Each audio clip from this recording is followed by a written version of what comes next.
इस कार्यक्रम के प्रायोजक हैं गोल्डी मसाले। कल्याण की विरासत।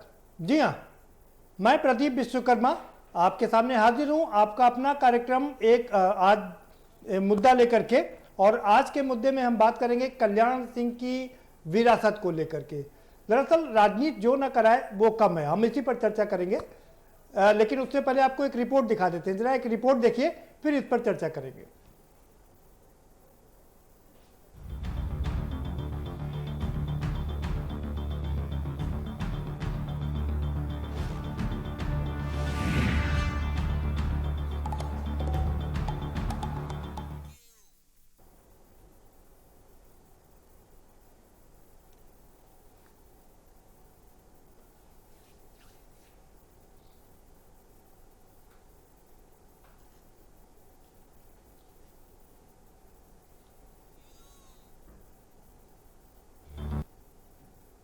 जी हाँ, कल्याण की विरासत।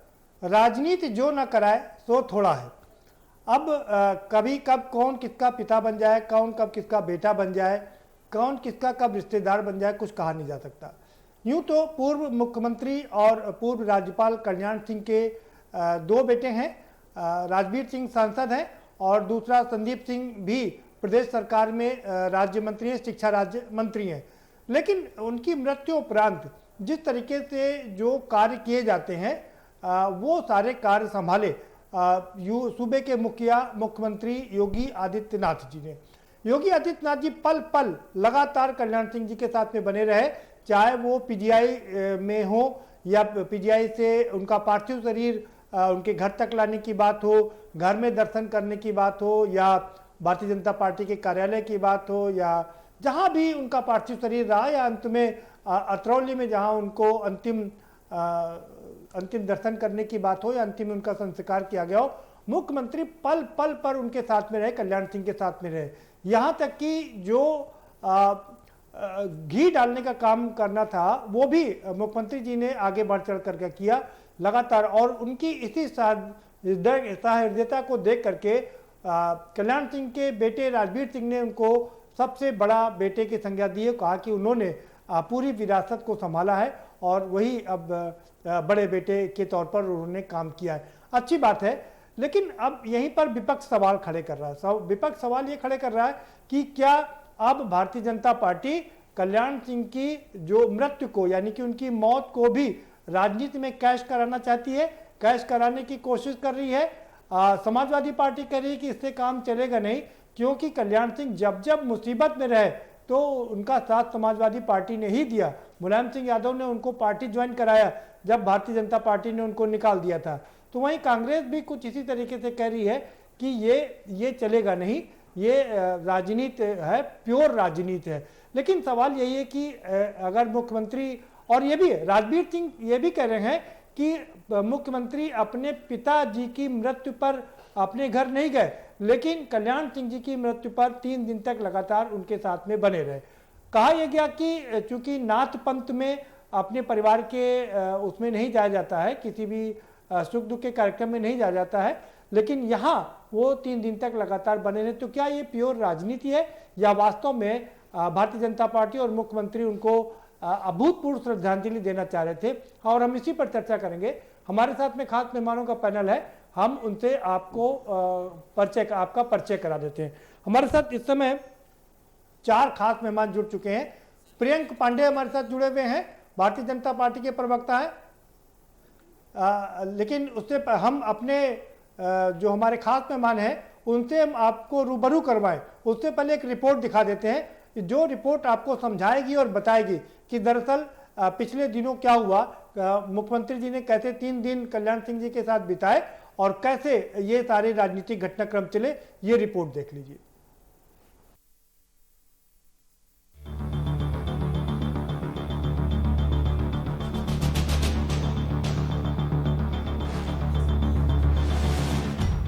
राजवीर सिंह ने अपनी पोस्ट में बताया कि कैसे सीएम योगी अस्पताल से सिंह के पार्थिव शरीर के साथ ही घर गए, शांति पाठ कराया, बीजेपी कार्यालय गए, फिर पैतृक गांव अलीगढ़ गए, खुद अंतिम संस्कार की तैयारियों को देखा और फिर अंत में परिवार वालों की तरह विदाई दी। योगी आदित्यनाथ के इस रूप को विपक्ष राजनीतिक चश्मे से देख रहा है। समाजवादी पार्टी के प्रवक्ता अनुराग भदौरिया ने तो साफ तौर पर कह दिया है कि बीजेपी कल्याण सिंह को कैच करना चाह रही है, लेकिन संकट के समय सपा ही कल्याण सिंह के काम आई थी। जबकि इससे पहले उनके निधन पर गृह मंत्री अमित शाह समेत कई नेताओं ने शोक व्यक्त किया था। भारतीय जनता पार्टी भी कमाल की पार्टी है। ये मार्केटिंग इवेंट में नेशनल इंटरनेशनल कंपनी होनी चाहिए। यही आदरणीय कल्याण सिंह जी थे जिसको भारतीय जनता पार्टी ने अपने हाशिए पे लाके खड़ा कर दिया था और पार्टी से निकाल दिया था। तब समाजवादी पार्टी ने उनकी मदद की थी और उनका सम्मान दिलाया था समाज के अंदर में। और आज उनके ऊपर राजनीति करनी चाहते हैं भारतीय जनता पार्टी। हम समाजवादी लोग भावनाओं के साथ जुड़ते हैं, दिल से लोगों के साथ जुड़ते हैं, लेकिन वोट के लिए राजनीति नहीं करते भावनाओं के साथ। आपको बता दें कि कल्याण सिंह न केवल पिछड़ों के सर्वमान्य नेता थे, बल्कि सही मायने में एक जननायक भी थे। उनके पीछे पिछड़े वर्ग का मजबूत धड़ा हमेशा रहा और यही कारण है कि उनके निधन के बाद उस धड़े को लेकर राजनीति शुरू हो गई है। पीएम मोदी से लेकर बीजेपी के दिग्गज नेता लखनऊ और अलीगढ़ में डेरा डाले रहे। वहीं यूपी के सीएम योगी तो 3 दिन तक साय की तरह कार्यक्रम में शामिल रहे। इसके बाद कल्याण सिंह के पुत्र ने उन्हें अपने पिता के बड़े पुत्र का दर्जा देकर पिछड़े समाज और खासकर कल्याण के अनुयायियों में एक अच्छा मैसेज भेज दिया, जिसका लाभ निसंदेह बीजेपी को मिलेगा। तो वहीं तिलमिलाए विपक्ष को यह हजम नहीं हुआ और आरोप प्रत्यारोपों का दौर शुरू हो गया। देखिए, ये उनका अंदरूनी मामला है, इसके कांग्रेस की प्रतिक्रिया की बहुत आवश्यकता नहीं है। लेकिन मेरा ये मानना है कि भाजपा में हर काम राजनीतिक दृष्टि से किया जाता है। योगी जी ने उनका अंतिम संस्कार किया, सारे उनकी जो भी परंपरा है उस परंपरा से अंतिम संस्कार हुआ। मगर वहीं योगी जी को एक तरफ हम लोगों ने देखा था कि वो अपने पिता की मृत्यु पे नहीं गए थे। तो अब वो जो कर रहे हैं उसमें उनकी नीयत कितनी साफ है, उसमें हमेशा हम लोगों को शंका रही है, कांग्रेस को शंका रही है।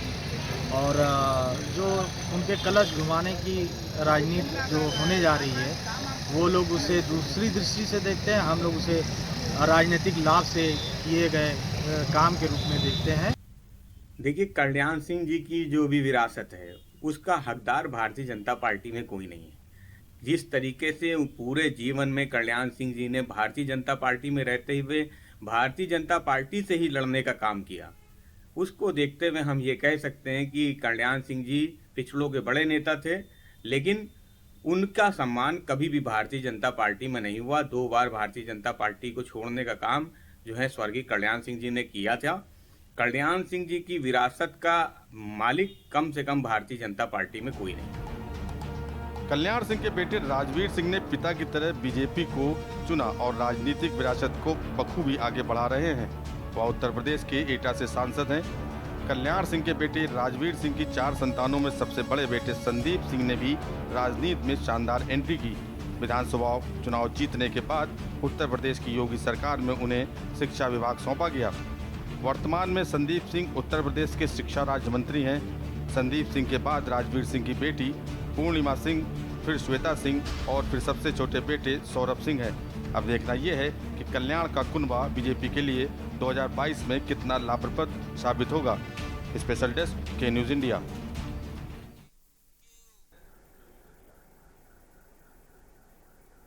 जी हाँ, तो कल्याण सिंह की विरासत कौन संभालेगा? राजवीर सिंह संभालेंगे विरासत या मुख्यमंत्री योगी आदित्यनाथ? ये अपने आप में बड़ा सवाल है। और क्योंकि राजवीर सिंह ने अपनी विरासत मुख्यमंत्री के हाथ में सौंप दी है और कह रहे हैं कि मुख्यमंत्री ने 3 दिन तक बड़े अच्छे ढंग से काम किया और उनके बड़े बेटे के नाते बड़े बेटे की तरह उनका काम किया है, इसलिए विरासत वही संभालेंगे। क्या ये राजनीति के तौर पर कर रहे हैं? और अगर राजनीति है तो क्या इसमें सफलता मिलेगी? पिछड़ों को लुभाने की जो कोशिश की जा रही, क्या उसमें एक सही मैसेज जाएगा? ये तमाम सवाल हैं, इन्हीं पर चर्चा करेंगे। हमारे साथ में खास मेहमानों का पैनल है, अब हम उनसे आपको रूबरू करवा देते हैं। हमारे साथ प्रियंक पांडे जुड़ चुके हैं, भारतीय जनता पार्टी के प्रवक्ता, बहुत स्वागत है आपका। समाजवादी पार्टी के नेता हमारे साथ में जुड़ चुके हैं, एसपी यादव साहब, कैबिनेट मंत्री रहे हैं, आपका भी बहुत स्वागत है।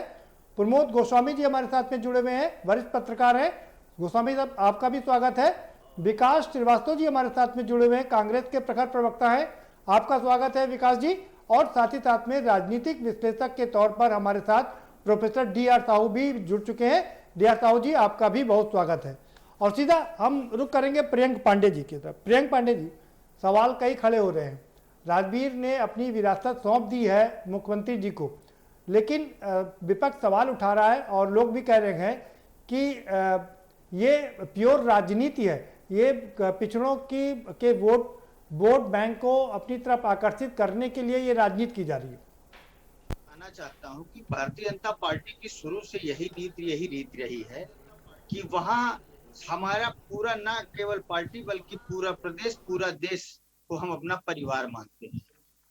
पूर्व में ही आप देख लीजिए, माननीय अटल बिहारी वाजपेयी जी का भी जब निधन हुआ था तो उसमें पुत्र के समान जो काम हो सकते थे वो हमारे यशस्वी प्रधानमंत्री नरेंद्र मोदी जी ने किया। यहाँ उत्तर प्रदेश में भी इसी का आप देखिए कि जब माननीय कल्याण सिंह जी का स्वर्गवास हुआ तो उसमें हमारे यशस्वी मुख्यमंत्री योगी आदित्यनाथ जी ने भी पुत्र के समान सारी कार्यक्रमों का, सारी उनके अंत्येष्टि का इंतजाम किया और पुत्र के समान लगे रहे। इसको दो तरीके से परिभाषित भी किया जा सकता है। ये राजवीर जी ने जो आज बयान दिया, उन्होंने बहुत अच्छा बयान दिया। यही भारतीय जनता पार्टी की संस्कृति है। हम किसी व्यक्ति विशेष की पार्टी नहीं है, हम सबको, हमारे यहाँ यही नीति है, यही हमारा धर्म है, हम उसी के हिसाब से काम करते हैं। और एक चीज और, उनके कहने के मायने दो बहुत बड़े मायने हैं, यमक अलंकार की तरह, कि योगी आदित्यनाथ जी ने न केवल पुत्र के समान उनके अंतिम अंत्येष्टि को, कार्यक्रम को किया, बल्कि उन्होंने जो राजनीतिक विरासत उत्तर प्रदेश में छोड़ी थी उसको वो उन्हीं के तौर पर आगे बढ़ा रहे हैं। जैसे हमारे पूर्व मुख्यमंत्री स्वर्गीय श्री कल्याण सिंह जी ने उत्तर प्रदेश को एक नया आयाम दिया था। उत्तर प्रदेश में सबसे पहले अगर किसी ने आपराधिक, गुंडा और प्रशासन की ताकत किसी ने अगर दिखाई तो वो माननीय कल्याण सिंह जी थे। और मैं आपको बता दूं, उन्हीं के जमाने में एसटीएफ का गठन हुआ, उन्हीं के जमाने में ही ठीक है प्रियंक जी, आपकी बात पूरी हो गई, दोबारा आएंगे आपके पास में। विकास जी, क्या कहेंगे आप? राजवीर सिंह, अरे इसी मुद्दे पर वो राजवीर सिंह जो कल्याण सिंह के बेटे हैं, वो कह रहे हैं कि मुख्यमंत्री जी ने 3 दिन तक अंतिम संस्कार के कर्मों को अच्छी तरीके से निभाया है और वही उनकी विरासत को संभालेंगे। आस्था है, पर राजनीति में हर चीज का मायने राजनीतिक ही निकलता है। अभी आप अपने विश्लेषण में बोल रहे थे कि राजनीति करना है, इस परिवार को भी राजनीति करना है, और अभी भारतीय जनता पार्टी मौजूदा समय में सरकार भी है, और कल्याण सिंह जी की देहांत के बाद अभी उनके प्रति एक संवेदना है और इस वक्त वो कार्यकर्ताओं के दिमाग केंद्र में। और मंत्रिमंडल के विस्तार की भी बड़ी चर्चा होती रहती है कि चुनाव को लेकर, पर हकीकत क्या है? हकीकत यह है कि कल्याण सिंह एक मुख्यमंत्री और बीजेपी नेता के साथ साथ अति पिछड़ों का भी एक बड़ा चेहरा थे, पर उनको सत्ता में रहते भारतीय जनता पार्टी जब अपने चरम पे थी तो हमको याद है किस तरीके से लोध नेताओं को बारी बारी करके भारतीय जनता पार्टी ने दरकिनारे किया, जिसमें अभी ताजा उदाहरण थे कल्याण सिंह का 2009 में बहुत ही बुरा हश्र कर दिया गया था। और अभी उमा भारती जी और तमाम सारे नाम हैं, लिस्ट लेकर बैठता तो शायद मुझे पता होता, मुझे मुद्दा नहीं जानकारी थी। अगर लिस्ट लेके बैठूंगा तो कम से कम पिछड़े और अति पिछड़े नेताओं में अभी सुहेल देव राजभर समाज पार्टी के ओम प्रकाश राजभर हुए, एक लंबी फेरिस्त है अति पिछड़े नेताओं को दरकिनार करके उनको राजनीतिक रूप से हाशिए पे डालने की। और आपने देखा कि कल्याण सिंह जी, जिनका भारतीय जनता पार्टी का उत्तर प्रदेश में खास तौर से एक उठाने में, पार्टी को मजबूत करने में उनका बड़ा योगदान था, पर उनको भी दरकिनार किया। और उनके परिवार में उनके बेटे और उनके पोते सब है, सबकी राजनीतिक अभी जरूरत नहीं महसूस हो रही थी। पर आज मंत्रिमंडल की भी बात है, चुनाव की भी बात है, अगला विधानसभा भी लड़ना है, अब तो पिता भी नहीं है पैरवी करने के लिए। तो इस भारतीय जनता पार्टी के जो अहंकारी अतिवादी लोग हैं, जिन्होंने जी। तमाम सारे ठीक डायनेस्टी है। को खत्म के नेताओं ठीक है को विकास जी। लगातार। ठीक है विकास जी, आपका समय समाप्त हो गया जी, दोबारा से आपके पास आऊंगा। एसपी यादव साहब, आपकी पहली प्रतिक्रिया। बहुत घबरा गई है, देख रही 2022 में पूरी तरीके से हारने जा रही, इसलिए ये तमाम कार्ड खेलते हैं। उसी का ये भी एक तरीका है, ये भी एक नतीजा है। और जहां तक सवाल है, जब माननीय कल्याण सिंह जी जो है जीवित थे तो उन्होंने तो वरासत किया नहीं इनको, आज योगी जी को। अब उनके लड़के कैसे वरासत दे सकते हैं? वरासत तो वो व्यक्त करता है जो जिसको अधिकार है। और ये जहां तक सवाल है राजवीर सिंह जी को, अभी मिनिस्टर बताइए, सेंटर में तमाम मंत्री हो गए, पिछड़ों को गिनाया जा रहा है, मोदी जी गिनाते हैं, अमित शाह की जो है इतने पिछड़े मंत्री हो गए, तो राजवीर सिंह पिछड़े नहीं है? लोध बिरादरी पिछड़ा नहीं है? उनको मंत्री बनाया। तो जब तक जिंदा थे कल्याण सिंह जी, तो उनका भाजपा ने अपमानित किया, जो भी भाई साहब बता रहे थे 2009 में इनको अपमानित किया। उनको जो है 1999 में 2000 में छोड़ के मुख्यमंत्री पद से भागना पड़ा कल्याण सिंह जी को, नया पार्टी बनाना पड़ा। तो उनको जितना अपमानित पिछड़े वर्ग के नेताओं का भाजपा ने किया है। अभी देखिए केशव प्रसाद मौर्य जी को 2017 में दिखाया कि हम इनको चीफ मिनिस्टर बनाएंगे, और उसके बाद में जो है आदित्यनाथ जी को कुर्सी दे दिया और उनको स्टूल पे बैठा दिया केशव प्रसाद मौर्य जी को। तो इस तरीके से भाजपा के नाटक सब समझ रहे हैं कि ये केवल नाटक कर रहे हैं और कोई नहीं। ये तो ये जो है लास्ट पे राजनीति करने वाले हैं। अभी हमारे यहाँ माननीय अटल बिहारी वाजपेयी जी जो है हमारे बलरामपुर से 2 बार एमपी रहे हैं। यहाँ पर जब उनका कलश आया था, जब उनका निधन हुआ था, तो मुख्यमंत्री जी ने, योगी आदित्यनाथ जी ने कहा था कि जो है यहाँ पर मेडिकल कॉलेज का सैटेलाइट सेंटर बनाएंगे उनके नाम पे। और आज 2 साल हो गया, कहीं पर पत्थर ईंटा तक नहीं रखा गया। तो ये वोट ले लिए 2019। एसपी यादव साहब जी, सर आपकी बात हो गई, आपका भी समय समाप्त हो गया है। गोस्वामी सर के पास चलेंगे। प्रमोद जी, क्या कहेंगे? आप सुन रहे हैं एसपी यादव साहब कह रहे हैं कि मौत पर राजनीति हो रही है। सही कह रहे हैं कि ये एक राजनीति का हिस्सा है, लेकिन उसके साथ साथ भारतीय जनता पार्टी के कल्याण सिंह एक बड़े नेता थे। राम मंदिर आंदोलन से वो जुड़े रहे, उसके तो इस नाते एक भारतीय जनता पार्टी में पार्टी के सरकार के मुखिया ने अगर ये किया तो ये एक उन्होंने अच्छा काम किया, कार्यकर्ताओं को एक अच्छा संदेश दिया, ये बात ठीक है। लेकिन एसपी यादव साहब जो कह रहे हैं वो भी बात पूरी तरीके से उतनी ही मौजूद है कि ये एक राजनीति के लिए किया जा रहा है। मैं सिर्फ इसमें एक चीज जोड़ना चाहूंगा महत्वपूर्ण, कि अगर प्रदीप जी और हमारे सारे लोग बैठे हैं, लालजी टंडन भी समकक्ष थे और उसी आयु के और उसी के समकालीन थे अगर आप देखें। और लालजी टंडन का भी भारतीय जनता पार्टी में कंट्रीब्यूशन कल्याण सिंह जी से कहीं भी कमतर नहीं रहा। वो मुख्यमंत्री रहे, वो एक दीगर बात है, तो मुख्यमंत्री का एक दायरा बढ़ जाता है। चाहे वो मंदिर आंदोलन हो, मैंने नजदीक से देखा है कल्याण सिंह जी को भी और उनको भी, तो इनका भी, टंडन जी का भी काफी कंट्रीब्यूशन रहा। वो भी नंबर 2 प्रदेश में रहे, वो भी 2 जगह के राज्यपाल रहे।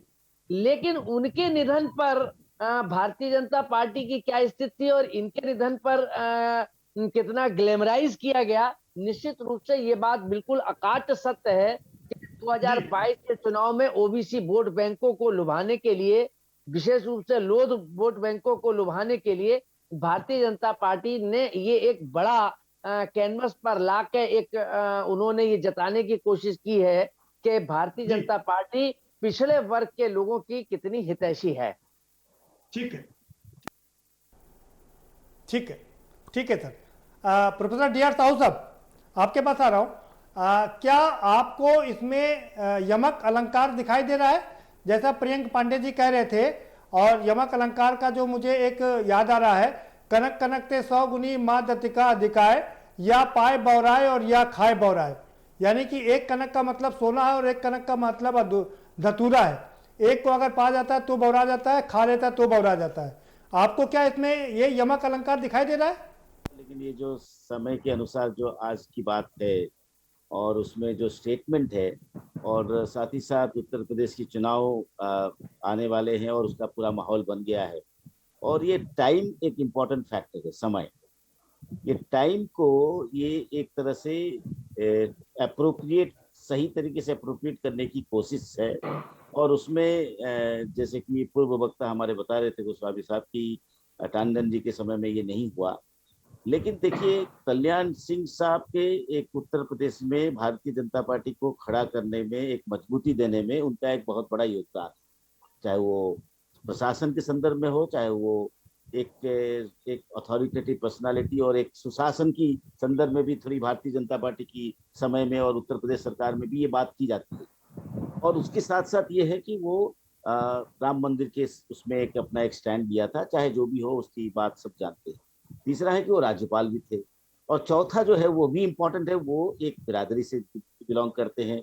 और उस बिरादरी की वजह से आपने देखा होगा कि उत्तर प्रदेश में जो भारतीय जनता पार्टी की जो एक बनिया और ब्राह्मण की जो एक तरह से वो था, उसमें एक ऐसी समुदाय वो भी जुड़ गए। और उसकी वजह से ओबीसी के बहुत सारे लोग कल्याण सिंह जी की वजह से भी एक उनका एक घुसपैठ और एक तरह से एक मजबूती आया। तो इन सब चीजों को इकट्ठा देखना पड़ेगा। तो इन सभी चीजों को यदि हम देखेंगे तब, और इसके बाद समय, वो समय जो था वो एक महत्वपूर्ण था। बस चुनाव की बिगल बजा और कल्याण सिंह जी चले गए। तो ये जो कल्याण सिंह के जाना और चुनाव के बिगल बजना, और साथ ही साथ जो उत्तर प्रदेश के चुनाव के संदर्भ में भारतीय जो राजनीतिक जो केंद्र में जो मंत्रिमंडल का विस्तार, और उसमें जो बहुत सारे मंत्रिमंडलों की जो विस्तार की आधार, ये सब चीजों को यदि आप देखेंगे। और साथ ही साथ और एक बहुत इंपॉर्टेंट पॉइंट है जो मैं भूल रहा था, वो है कि उत्तर केंद्र सरकार ने राज्य सरकार को वापस कर दिया। जो आप निर्णय ले कि जैसे कि आपने उत्तर प्रदेश में देखा होगा कि पहले ये राज्य सरकार के अधीन में था, फिर उसको उन्होंने बदल दिया, फिर उसके बाद केंद्र सरकार को, ये सारे चीजों को देखा गया। तो कहीं ना कहीं सत्ता केंद्र में है, शक्ति को कैसे हासिल करना है वो इम्पोर्टेंट है। और भारतीय जनता पार्टी इन सब चीजों में बहुत सफल तरीके से, स्ट्रैटेजी में बहुत बेहतर है। ठीक है सर, बहुत कैलकुलेटिव उनका मूव रहता है और बहुत शानदार तरीके से वो मूव करते हैं। बिल्कुल सही कहा आपने। आएंगे सर आपके पास में, आपका भी समय समाप्त होगा। प्रियंक पांडे जी, आपने सारे लोगों को सुन लिया। प्रमोद जी भी कह रहे हैं कि, और साहू जी भी कह रहे हैं कि एक तो टाइमिंग को लेकर के सवाल खड़े हो रहे हैं। दूसरा सवाल ये है कि कैसे टंडन जी भी कोई कम कद्दावर नेता नहीं थे, लेकिन उनके लिए कुछ नहीं, कल्याण सिंह के लिए, और चूंकि चुनाव है इसलिए सब कुछ होगा। हमारी पार्टी नहीं करती। हम लोग, जैसे मैंने पहले बताया कि पूरा पार्टी हमारा पूरा परिवार है। यहाँ व्यक्ति विशेष का महत्व नहीं रहता है। आप पूर्व में एक उदाहरण देखिए, कांग्रेस के एक बड़े कद्दावर नेता की मृत्यु हुई, पीवी नरसिम्हा राव जी का, और उनको पार्टी कार्यालय में रखने की इजाजत तक नहीं दी।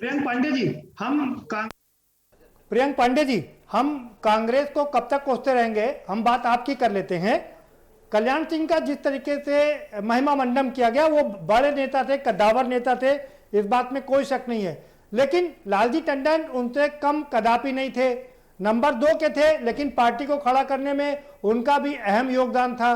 तो उनकी मृत्यु पर ये सब क्यों नहीं?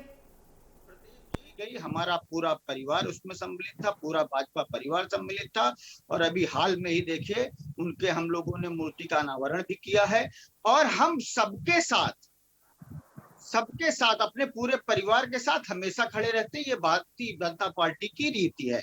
हम पार्टी को अपना परिवार सबके यहाँ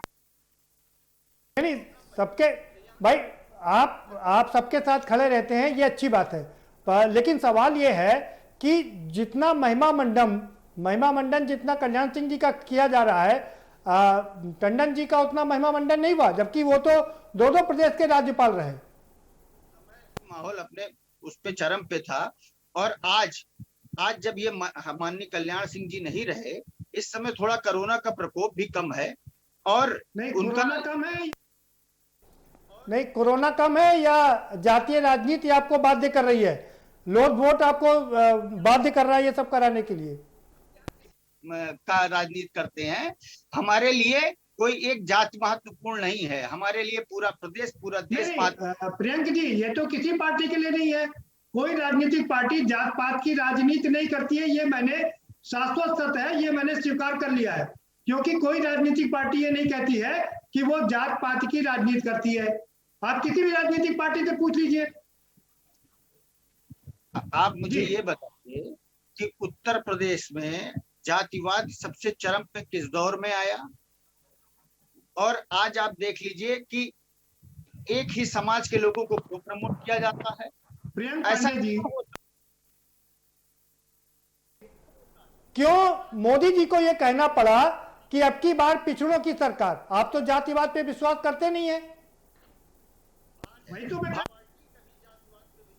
वही तो मैं कह रहा हूं, फिर आपको यह क्यों कहना पड़ा कि केंद्र में अब की बार पिछड़ों की सरकार? 27 मंत्री बना दिए आपने, इतना मोह क्यों पिछड़ों के साथ में आपका?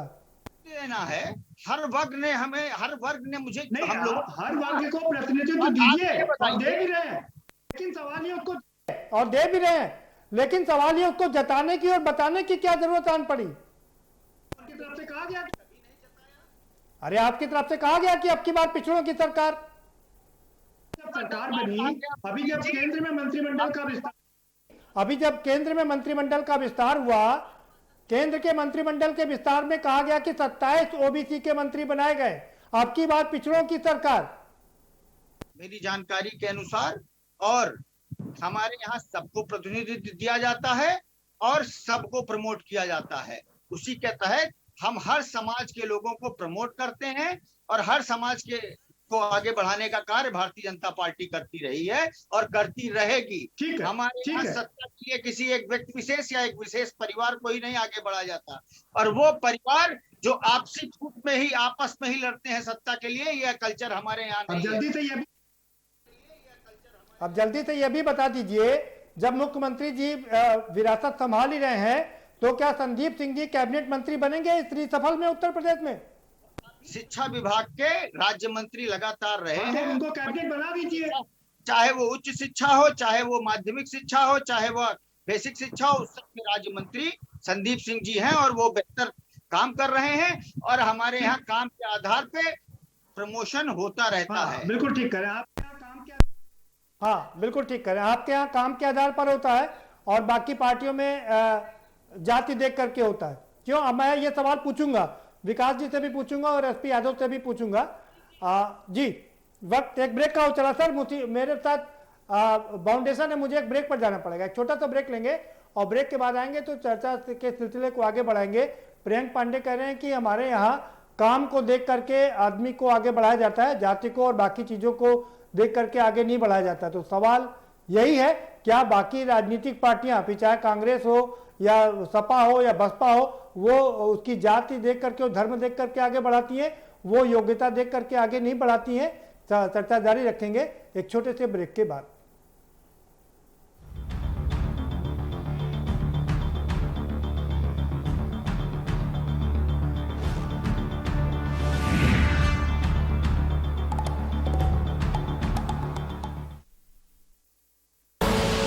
आप देख रहे हैं के न्यूज।